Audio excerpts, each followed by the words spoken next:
YouTube. Se gostar desse vídeo, já sabe, né? Dá seu joinha, assina o sininho da notificação e se inscreva no canal, beleza?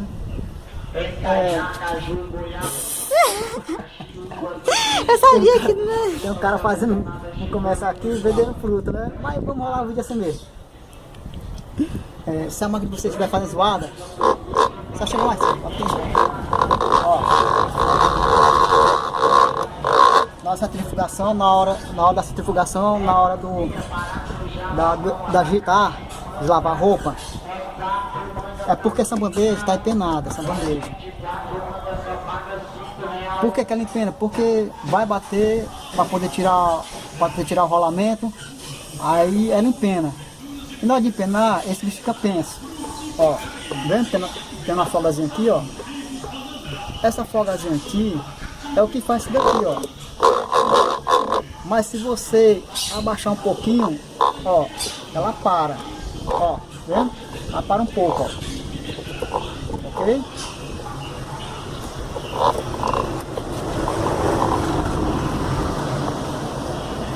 Ó, ela para, ó.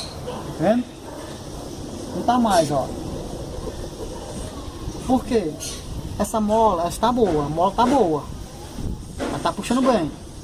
Mas o negócio é aqui. O que fazer? Né? Muitos colocam uma velazinha dentro, dá certo, beleza. Mas se não consegue colocar, se não tiver vela, pega a mesma mola, igual essa, você puxa ela aqui, ó. Encaixa aqui, ou encaixa aqui, ou encaixa aqui, encaixa onde você achar melhor, certo? Então, ó, parou, tá vendo? Parou a zoada, ok? Fazer um teste agora, ó, aqui, ó, puxando, aí vai centrifugar, beleza, ó, centrifugação.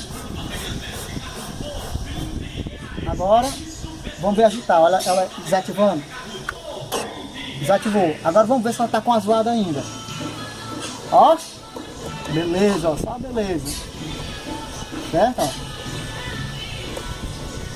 E essa bicha não vai quebrar porque ela é resistente. Se fosse assim, essa aqui quebrava.